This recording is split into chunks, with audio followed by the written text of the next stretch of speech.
But Carter and Debbie and I are Mulberry, and if you want to read more about Mulberry, go out and look at the website. You got more interesting things to hear about today. I'm Tommie. I'm going to do the why are we talking about this anyway piece of this talk. Debbie is going to talk about other people who are doing it, and Carter's going to talk a little bit about how to do it. We come bearing old news. In fact, one of the reviewers for this submission said, "Turn it down, we've already heard this stuff." Well, if you've been to JATSCon before, you have heard this stuff. So why are we telling you again? Well, we're combining several old messages. We think the big picture has been lost, and you're not listening.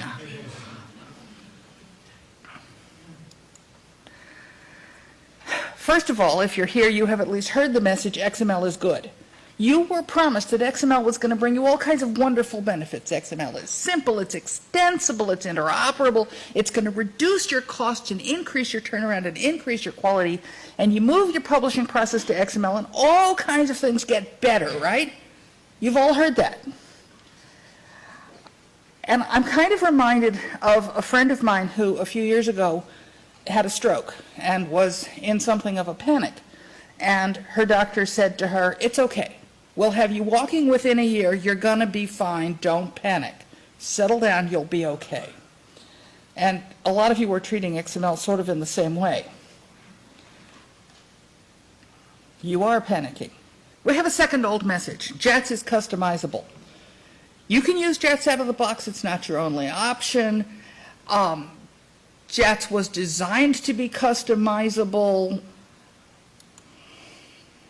At JATSCon 2010, Debbie Lapeyre talked about subsetting and how subsetting was a really good idea because having too many options in your JATS was expensive and confusing, and she talked about how to subset, and she talked about when to subset, and she talked about when you really, really need to subset, which is basically when you have human beings touching your data.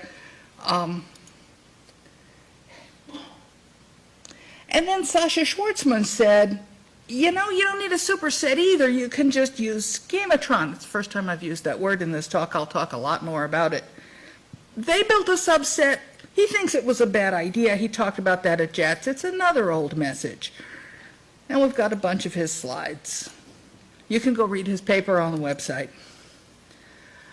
But publishers tell us XML is mysterious and it's expensive, and the more parts you have, the more complicated it is, and the more complicated it is, the more it costs, and they're not getting anything out of their XML, and those promises aren't happening.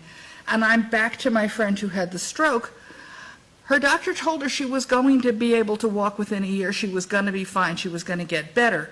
And the physical therapists came and told her to do things like roll a rubber band around, a ball around on the table. And she said, "That's stupid, I'm not going to do it." And other people came and they told her to tap her foot in time to the music. And she said, "That's embarrassing and time consuming and I don't like it, and besides which I don't need to be able to tap my foot and I'm not going to do it." And other people told her about doing exercises with rubber bands, and she said, "I'm not going to do it because it hurts." And she didn't expend any effort. And she never walked again, and she died about 2 years later. Nobody told you that XML was going to save you money and improve your turnaround time and improve your processes if you just sat in your chair and waited for it to happen. And that's what I think some of you are doing. You feel misled, you feel confused, you feel like XML costs too much money. I hear from you a lot. Some of you pay me money to call me on the phone and whine. But you don't want to do anything about it. Subsetting JATS is expensive and scary, and supersetting it is terrifying, and you don't want to make your processes more complicated, and you hate this XML stuff. Try Schematron. We've been talking about it for a long time. Schematron lets you ask questions of your XML. It lets you check rules you make up. It lets you make the XML useful to you. Think of Schematron as a way to test patterns in your XML documents. It's rule-based. You make up the rules. You can test things about your XML documents. You can test things about the elements. You can test things about the attributes. You can test things about the content. It can make you really cool reports. If you have the kind of management that on no notice will say to you, how many something or others were in our documents in the last year? Don't know. Well, Schematron's not a bad way to answer those sorts of weird questions. And it can help you do automated and semi-automated quality assurance. It has the world's best error messages. How do I know? Because you write them. They can be as specific or as general as you need them to be. They can be in your jargon. If your style guidelines require that every article of a particular type have a widget of a particular type with a caption of a particular length, you're certainly not going to have a JATS tag set that enforces that. But you can have a schematron that not only checks it, but that tells you about it in your jargon. The widget is missing from the Gesorgefleisch. What does that mean? I have no idea. But if that's meaningful to you, that's what goes in the message. And, of course, if your editors speak French or Klingon or whatever, the messages can also be in French or Klingon or whatever. This is not confusing, that's the point. You don't have to dive in and build a great big massive schematron infrastructure from the beginning. You can test a couple of things that really matter. If it's making you crazy that some of your figures are not referenced from the text, which means although they look good in your print product of which you are printing less and less, they vanish in your electronic product of which you are selling more and more, write Schematron to check that all your figures are referenced in the text. If it's making you crazy that you have people who are putting paragraphs in section titles and that looks horrible, check how big they are. Figure out what matters to you. Test the things that matter to you, add more later. Schematron can test some stuff that never occurred to JATS to look at. All articles of type lab report are not allowed to have more than 6 authors because your editorial board is tired of those articles with 750 authors, most of whom have never even heard of the publication. All citations must be referenced. Every figure must be referenced at least once, and you're not allowed to reference a figure more than 5 times. Is that a guideline I would put if I was writing editorial guidelines? Probably not, but you could. Somebody did. Issue numbers have to be integers. Keywords aren't allowed to be duplicate. The number of the first page of the article has to be less than the number of the last page of the article unless the article is a particular type. Can't do that in the DTD. Can't do that in the schema. You can easily do that in Schematron. We've got more of these. There's a bunch more in the paper. People really are doing this. They're using Schematron. You know something I don't that I'd like to know. Yes. You were able to switch from one slide to another. That way? Yes. All right. Okay. This is real, people, and that's part of our message today, too. There are an awful lot of people already doing this. The expertise is around. It is easy to learn. I have a case study on the board, and that was going to be my case study 1. Well, I have case study 0. Wendell Pease yesterday, talking about JATS to HTML to JATS. What code did he show you? He showed you Schematron. Case study 0B, Jeff Beck yesterday, on the JATS for reuse people, showing you the schematron behind their clever little app that checks things for you. Case study 0C, Macmillan Scientific and Education yesterday. That was Paul and Jenny and Ashwin talking about what their schematron looked like. Okay, this really is old news. Julie Blair, I don't even know if she's here today. I haven't, there she is. Go look at her paper from 2012. It's fantastic. They made a big difference between errors and warnings. This figure does not have a caption. Our figures have to have captions. It's just wrong. This figure caption doesn't talk about the following keywords like it's supposed to.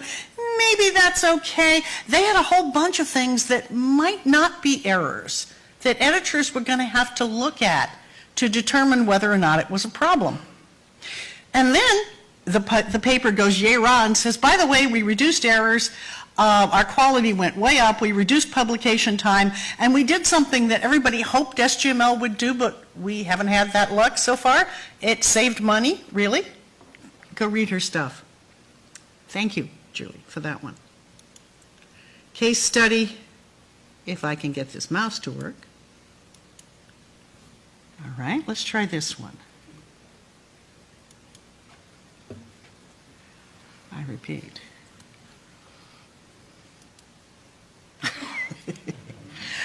Click over here. Ah, it's a left-click mouse, not a right-click mouse. Okay, sorry, operator error. Case study the second. ISO. This is the International Organization for Standardization. You know these people. Country codes, food safety, risk assessment. There are hundreds of things they do standards on. ISO 9000, hint, you may have heard of these people. They are now using a superset subset of JATS they call ISO STS.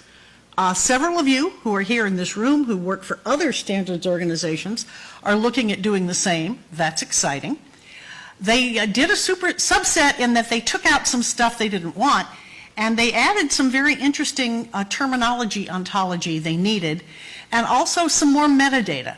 The title of a standard is a lot more complicated than the title of a journal article, and includes things like years and revisions, and is this a correction to another standard? There are lots of rules. They're using Schematron.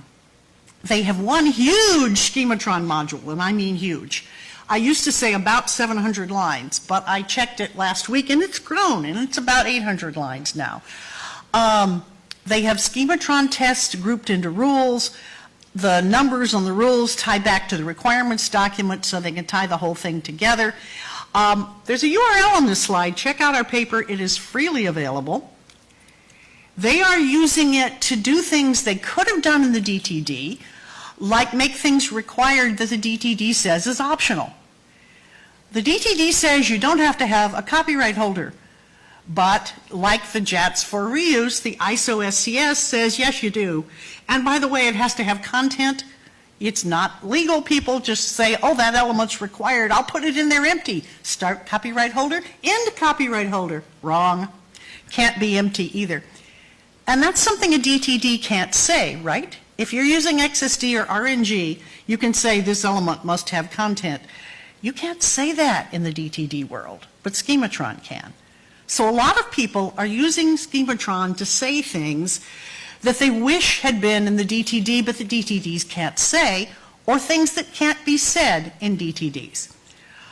Counting the number of elements you have in a particular context, in fact, looking at context carefully, is something you can't really do in a DTD, but a Schematron can.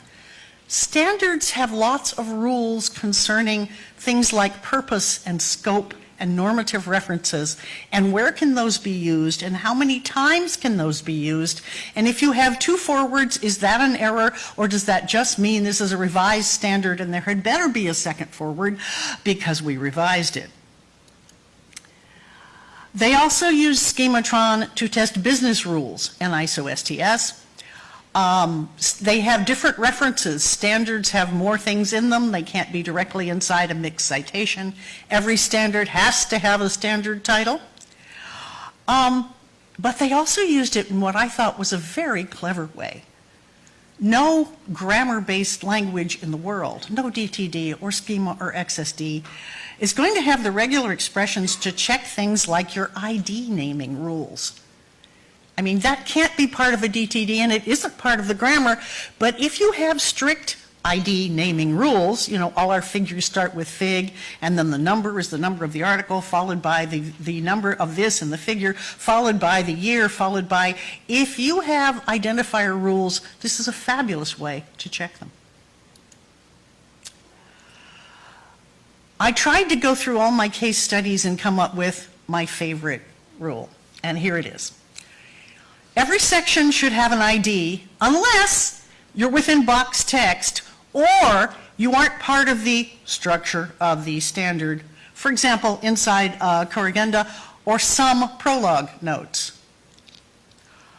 I don't know about you people, but I have no idea what some prologue notes means. I couldn't check this rule, but they can put it in Schematron and their editors can interpret it. The other thing about their Schematron that's interesting and that you need to know if you're not using Schematron is that Schematron can be inserted into other languages like XSLT and XSD and relaxing, and Schematron can include XSLT functions, XSLT2 functions. That is to say, you can write your own functions using all those pieces of XSLT you know and love and use those in your Schematron. ISO STS has done that. Their stuff is publicly available. Go look at it. Case study the third. Editorial. This is a really interesting case. I'm sorry I can't give you the name of the company. They are large, they are non-US, and they manufacture aircraft and armament, which only leaves about half the world. They have thousands of Schematron rules, absolutely thousands, because it covers their maintenance documentation, and they make lots and lots and lots of parts. They maintain these rules in huge spreadsheets that are owned by editorial. Editorial owns and maintains the rules. This has the interesting psychological property that editorial isn't going, oh, those stupid programmers, you know. Editorial is going, the programmers are working for me. Here are my rules. Go enforce them, you programmers who are my slaves and servants. It's been a fascinating psychological thing on their end. So this huge spreadsheet, and I've seen several of them, you get a rule number, you get the problem described in native language, you get the associated parts that might have this problem, or the associated procedures that might have this problem, and the associated parts of the documentation where this might happen. You get the text of the Schematron message. That means the editors write their own text. Is that cool? A link to the remedy, a description of the remedy, who has to do this, what class of employee, you know, is this urgent? Will the thing blow up if we don't fix it instantly, etc. They then have the programmers log in to the spreadsheets, which editorial controls, write the Schematron that makes that rule, write tests for it, run those tests by the editor, and add those tests to the test suite. Their test suite takes an average of an hour to run every time they change the rule because there are hundreds and thousands of these. Okay, case study the last. Famous Publisher X.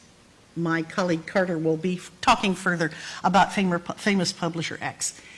They publish science journals and books of articles, hardcore science. They have a superset of JATS with a bunch of private metadata added for some very complicated production, but they can export as pure JATS. They have a lot of rules. They have decades worth of rules.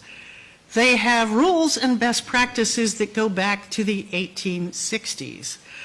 They have rules set by editorial, they have rules set by the publisher, they have rules set by editors, they have rules set by society members, they have rules set externally, like length requirements for cross-ref deposit schema. They have rules. So their requirements are stated in a separate requirements document. And then as many as can be are checked with Schematron. They have, for example, a references authority table. I know for a fact that's not what they call it, but that's what it is. And it checks the citation type attributes on mixed citation or element citation. They mostly use mixed citation to see if you're one of the valid types. And if you are one of the valid types, for example, you are a book, then you have a different content model for what can be in your mixed citation than if you were a citation of type journal. Journals had better have things like a source and an article title, and books had better have things like a publisher and a publisher location. They have different content models based on the attribute value, based on finding that attribute value in their authority table. They have, again, some lovely regular expression processing. Check out that next to last bullet. There are only certain ways a year is allowed to be stated. There they are, and we can check them out. Again, there are lots more of these in the paper.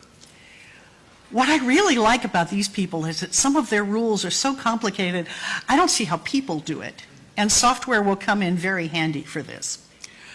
Their IDs on their table wrap elements, for example, have to be in order. Your first table had better have an ID that says it's table 1, and your second table and your fifth table had better say it's table 5, etc. And then this whole last half of the slide is one requirement that I'm going to have to read because it's complicated. If your reference list contains more than 3 journal citations, so that's citation of type journal, that were published before 1950, then I want you to warn, if not even one of those mixed citations, publication type equals journal, not even one contains a DOI. If they've been published recently, we want the DOIs, but most of us would have found a faster way to say it. They have used Schematron to take the burden off their editors for remembering some of these really complex rules. And Carter will tell you how.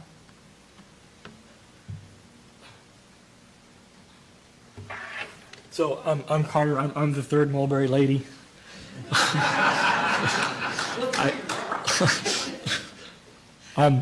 Okay, so yeah, famous Publisher X. I'm going to talk a little bit about how that was implemented. I do want to say that the Schematron at Famous Publisher X was an intellectually monumental achievement. I can say that because I was the project manager at Famous Publisher X when this was done.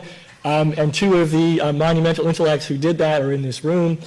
They'll probably correct me at the Q&A if I make any mistakes. I was the project manager, so of course I was basically overseeing it. And like a good project manager, I'm taking credit for someone else's work. So anyway, I don't know why we're coy about Famous Publisher X. However, it was my previous employer, but as part of my severance, I had signed the non-disparagement agreement, so I can't say too much about Publisher X except that shortly after this brilliant intellectual achievement was implemented, they chose to outsource it, and it was all, I believe its ultimate fate was RM minus R. So anyway, we'll go on with that. So as I said, the interesting thing about this implementation, which is not something I've heard other people talk about, was that there's essentially the publisher was doing temporal validation, which means that, and I know a lot of people run Schematron, and I think they're running it sort of, we're going to publish tomorrow, let's run Schematron. And I think the great value of Schematron and implementation is that you should be running Schematron as early as possible in your life cycle.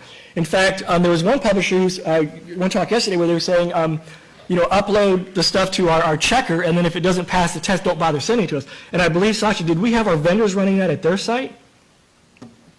Yes. Yes? Mm-hmm. So in our case, we didn't even have a server for the vendor. We said, don't send us anything that doesn't pass at your site. So I would encourage anybody, and once again, you're checking high-level structures, right? Obviously, the vendors don't know the volume and issue, or the issue or page number that's going to be published, but they do know, the volume year, things like that.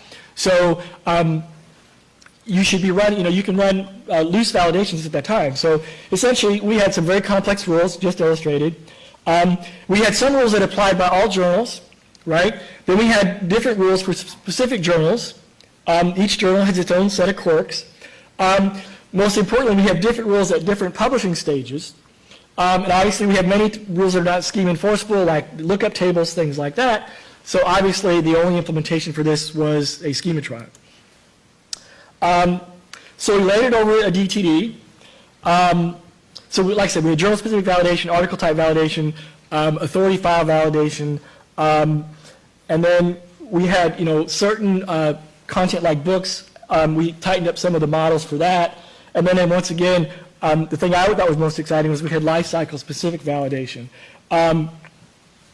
And once again, we're running, so we basically have 3 layers of rule sets. We have temporal validation, right? Early, middle, late. We have family validation, right? You're a book, therefore you're going to pass a certain set of suites. And then we also have, what was the third one?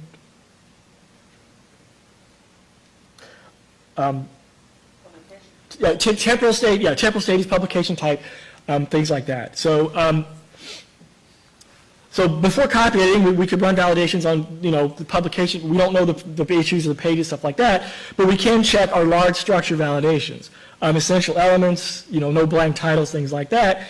And then after it wends its way through editorial process, we can apply a tighter and tighter set of rules. Now we know our journal-specific rules. We know the volume. We know the issue. We know the publication date. We know the revision date. We can do all our DOI validation, all those kind of things. So the idea is as it runs through your system, it becomes more and more correct. Now, obviously, there's a lot of anecdotal evidence. I've not seen any actual hard evidence that the earlier you find bugs in your process, the less expensive they are to fix. We know that's true anecdotally. So obviously, it's much better to find out your volume's wrong when it comes back from the vendor than the night before publication, right? Having lived through some of those, it's no fun. So, as I said, more stages, more rules. At each point, we can choose to go back and run the entire suite, or we can just run, the more specific suite, anything we want. And then we also have checks for, ebook-only checks, web-only checks. Is our PubMed Central deposit, Crossref deposits, are those going to pass the checks? We can choose to run those at any time. And being good software developers, we divided everything up into modules. The idea is that you essentially have a set of Legos, right? So we divided them up into many modules. I believe we had some modules were always called. We had unique modules for different stages. We had a rule of one rule, one file, and I believe there were certain instances where if something was supposed to be present and italic, I think we would check for it was present, and then we would check for it was italic later. That lets us alter different rules. And then we basically, the way it was all hooked together was we had big driver files, right? So you say, okay, we're going to run the loose validation driver, so we can pop in with includes those modules that we want to use, leave the other ones out. It looks something like this. So you can see here, we're essentially just using the XML include module to say we're going to check article metadata, HTML tables, figures, etc. So essentially, you just have a set of driver modules that just include the various modules, which include other modules as well. So it's just like Legos. So obviously, this construction allowed us to have common business rules written once. We had the style rules separate from the business rules. You always want to separate things in software engineering. We had one library to maintain. It was easily incorporated in new workflows. We could adapt to new journals. We could, change rules by plugging things in and out. We could rewrite individual rules, which would then be cascade. That individual rule change would then cascade through all the other schematrons because there's only one copy and it's being included. And each publication can only check what its need. The last thing you want to do is run 600. If you have one big monolithic schematron, the last thing you want to do is run 600 checks when you're only going to check for a couple of things, right? So it makes it, faster, more scalable, probably more manageable. And like I said, it's modular thinking all the way down. So we have rules collected into families. So we have journal citation families, book citation families. And then we had, those were collected into modules. And we have a reference checking module, but then that goes into the larger element, which is the back matter checking module. So you can see it's modules, it's like turtles. The Earth sits on top of turtles, which on top, so it's turtles all the way down. And then once again, we can run the back matter checking in a loose mode or a strict mode.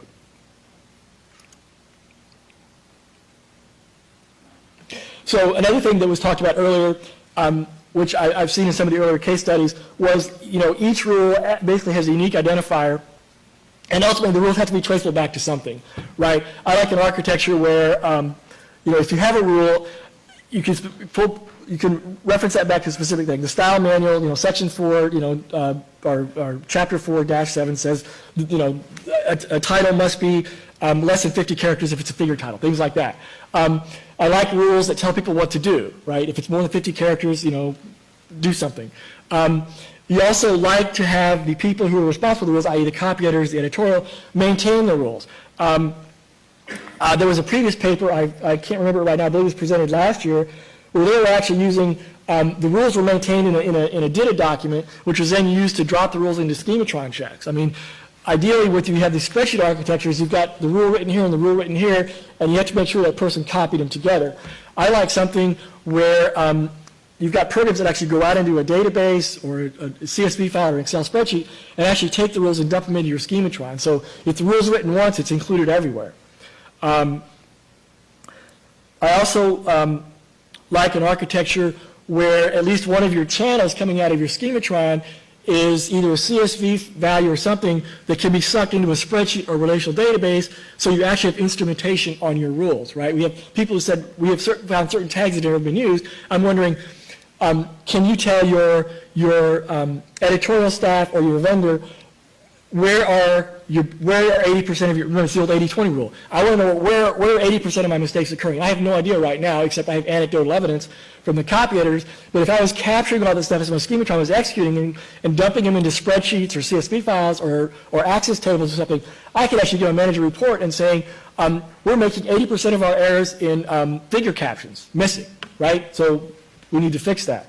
So I like the idea of putting instrumentation into schematrons or capturing these things as they're running and capturing them in some kind of place where you can, you're gathering data, you're doing some kind of instrumentation. And then we also have, we use different namespaces. So, we can have different reporting channels go out with different namespaces so they can be processed later by further XSLT transformations or something like that. So we don't really think you need subsetting. You don't really need a schematron, but I would particularly encourage everybody to use it. We heard a lot about it this time. I'm encouraged to see all the schematron being used. I would like next year to hear about everybody's at least one or two bullets on their slide talking about where they're using schematron in their particular implementation. I know at my particular organization, it did save us a lot of time.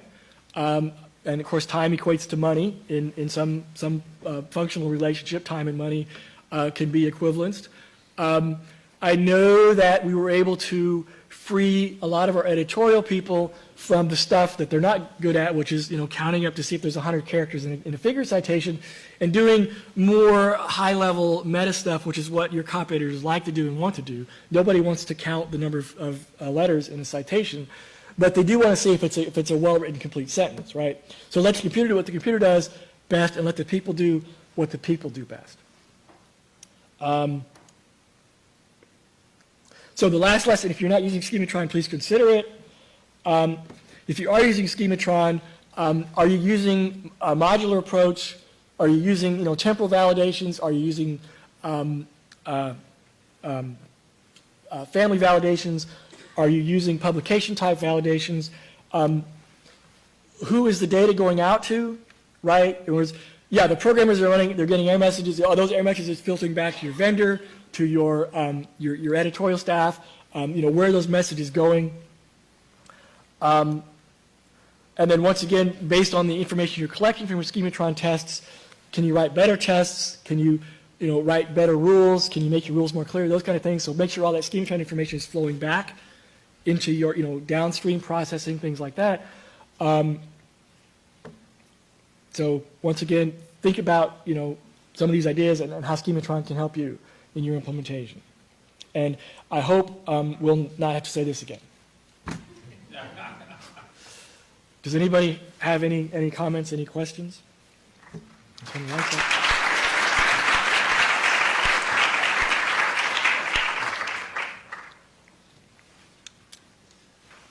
Or everybody wants to go on their break? I can't see. Oh, cool. Sasha, do you have a question or comment? Yeah. Lights in my eyes. I can't see the people raising their hands.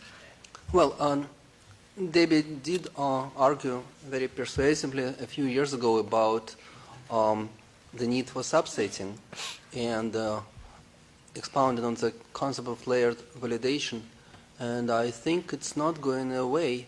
I don't see a contradiction between using a schematron and subsetting, because if you have 6 different ways of associating contributors with their affiliations, it's much easier to eliminate 4 of them, let's say, than to write so many different schematrons around to do that. I don't see the 2 approaches as contradictory. I see them as complementary. Well, I'm Debbie, and I did say that 2 or 3 years ago, and I absolutely agree with you. But I can also tell you that I look out at this audience, and I know people who go out there, and I said, you want a subset? And they went, no. And you go, why not? And they go, Well, actually, they don't actually say. They say, that's expensive and scary, and we don't wanna. so all I can say, Sasha, is I completely agree with you, but people aren't subsetting. Okay, so if you're not going to subset, here's another way out. And I don't see them as contradictory either. I still think people should subset, but I know a lot of people are not going to subset. They have made that very clear. We heard you. Wendell Pease Consulting Services. So, of course, I'm in violent agreement with you all about on this topic. My reservation or hesitation is that I think there's an underlying problem which you're gesturing to but not identifying, and that is the cultural trend within publishers to try to outsource any technical work whatsoever. Yeah. In a sense, what we're arguing for is really more than just a technical application. It's a culture shift wherein a publisher is willing to invest in technical knowledge in-house so they can work with their vendors in better ways. Now, I'm not a publisher, so, I'm hoping to get pushback on this, when the break starts from all of you who are, because, I know I'm overstating this. But I think that really the solution that you're talking about to some of these technical issues is a solution that relies on an approach which is simply not considered to be viable in many organizations. They push back because, we can't afford to subset because we don't have the technical expertise to do that. We can't afford to build a schematron. We can't, one of the reasons why schematron is so easy and so great is because it sits on top of XSLT, and you get a lot of the power of XSLT without having to learn XSLT. Well, what's so hard about XSLT? Why not learn some XSLT? The publishers who are here who have learned XSLT know how incredibly powerful and useful it is. So maybe we're talking about something that's actually a little deeper than simply an application. I think that we are talking about something that's deeper, and we go into this in much more depth in our paper. The question is, many publishers, including the ones in this room, have XML because their database people need it, and their aggregator needs it, and they need it so they can make subsets of their data to send to their business partners, and they're not getting anything out of it. And our point to you guys is, it's not that hard. You don't have to put in a big, massive schematron system. You don't have to learn XSLT, although Wendell's right, it would be good if you would. A couple of little checks here and there, and your XML can work for you too. Yeah, and I mean, to echo that, I think that, one of the most important takeaways from this is that actually a little bit can take you a very, very long way, because you start strategically, you look at the things that are hurting, you work with them, and then gradually the pain goes away, because you're it's like your friend with the rubber bands. It's simply, okay, this is tedious now, but actually you're going to get stronger. The thing is that too much of the time there's an either-or equation going on. That either we do something technical and become the masters, or we outsource everything. Whereas in fact it's more like, well, you learn enough to become dangerous, and then you can talk to your vendors, and then you can talk to your database people, and you can work together, and you can put pressure on them, and you can learn from them, and you can build your own strengths, and so it's much more of a dynamic, interactive process. But so much of the time, the management comes from the point of view that we have to solve the problem by sort of divvying it up and dividing responsibilities up, therefore breaking down communications in exactly the places where it can really help you to solve the problems that you actually have. I agree with that. In fact, I think one of the things about schematron that I like is that you don't need a big bang implementation like you do with a new platform or something. You could sneak it into the organization. In other words, the very first schematron rule you've written, you're up and running, right? In fact, I think the first schematron I ever saw was running on somebody's desktop. And it wasn't even, part of a project. It was running on somebody's desktop. And so you can sort of sneak it into the organization. You can start writing rules as you get your stuff back. You say, well, gosh, these people always screw this up, right? So I'm going to start writing. I'm going to run a little schematron, and And as soon as you've got 1 or 2 or 3 rules written, you're ahead of the game, because now you can start sending this stuff back to, downstream, whatever, and say, you screwed up on your figure captions again, fix it. And you can sort of stealthily get it, and then you add a couple more rules and a couple more rules. It's not like other things where you have to have this huge, 9-month development cycle and all these revs and stuff. You can sort of sneak it in. And I think that's the one thing that I really like about Schematron is, I would start to encourage people to write these rogue implementations and, say, if you have a problem with, the stuff you're getting from organization B, write some Schematrons and start pumping it back to them, right? And they say, well, gee, how'd you find those errors so fast? Well, I have a little secret. So, that's what the first 2 rules you write, you're off and running. Dana had a question. Oh, I'm sorry, yes. Hi, thanks. Dana Wheelis, Silver Chair. So we went rogue and we made our own Schematron. It was an R&D sort of an initiative to try it out. But here was our problem, is that we are stuck in a world where we have this external business requirement stock, and keeping those things in sync was very, very difficult. And we can of course take this offline, but I'd love to know if anyone has experience with creating a Schematron based on other external documentation. Yeah, there was a paper, was it last year? There is a paper on that. I should have mentioned it. There was, I don't have a computer, but I can find it for you. But yeah, it was using DITA, using a DITA document to actually write. There was the rules were maintained in there, and then they flowed into the Schematron. I don't know if they were actually writing Schematron from that or not. But They were. They were. Okay. Yeah. Okay. I'm sorry. The references of our paper cite Yes. a paper about doing that. Yes. And XSLT is your friend. Yeah, they were writing SSLT transformations on DITA documents to make Schematron rules, and the idea was, the DITA document was maintained by the business side or whatever, and the rules naturally flowed from that. Of course, what we like about that is the rules are maintained in one place by the people who care about the rules, right? And then everything else is just automated from that. So yeah, that's what, having 2 rules is worse than having no rules, right? Because you don't know which one's right. Right, and you get into all this version control stuff, and it's really a nightmare. So yeah, I would, and I think I like the spreadsheet approach in the sense that the messages, I don't know how they got in there, but they were maintained in a spreadsheet, and I guess you either copy and paste them into your Schematron or whatever. But the point is that there's one source of the rules, and that is the place, and everything else flows from that.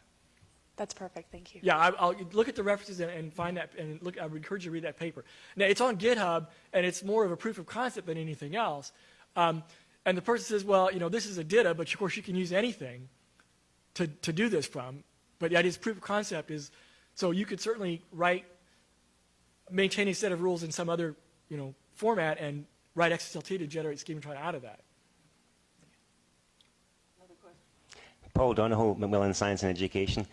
Even if you're a publisher that has developers who write in XSLT and love XSLT, Schematron is more fun, quicker, more efficient, and more modular to write, so it's better for you.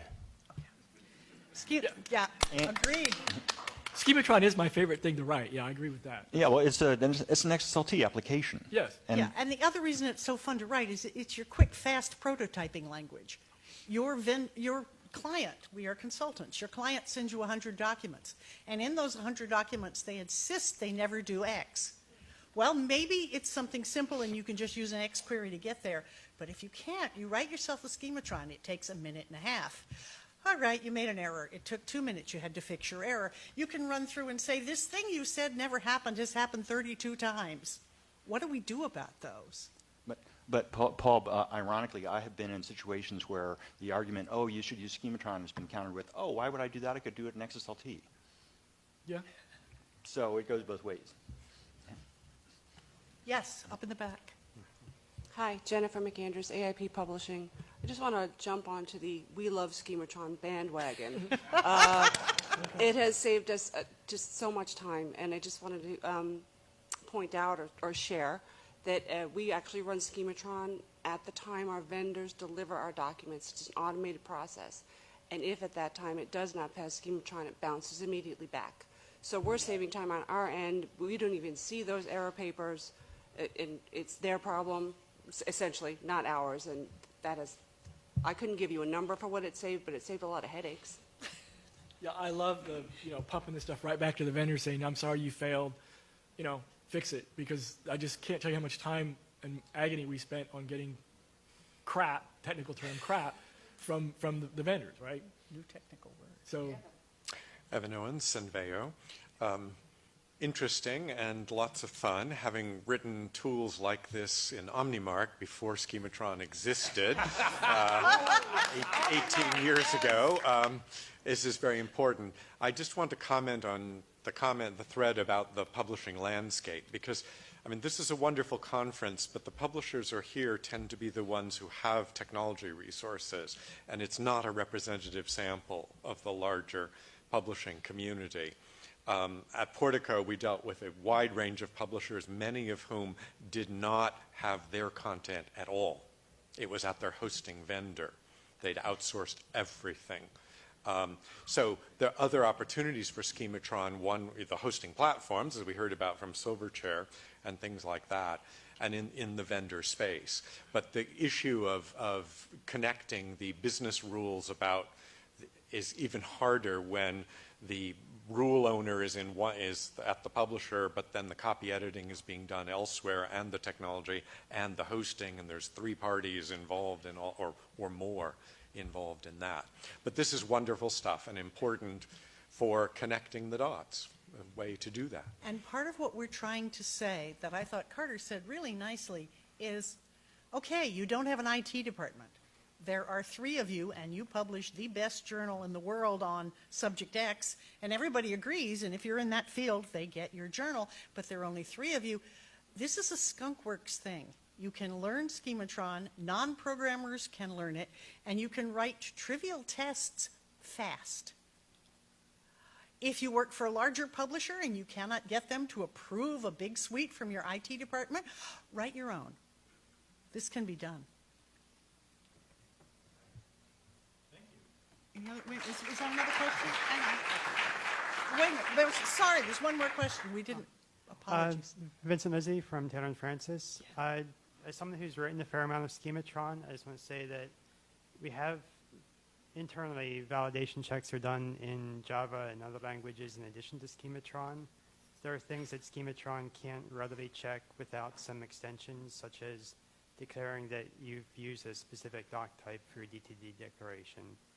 We did that in Java, but for most of our checks, Schematron is actually the quickest way to do the development, and we're using Schematron more and more.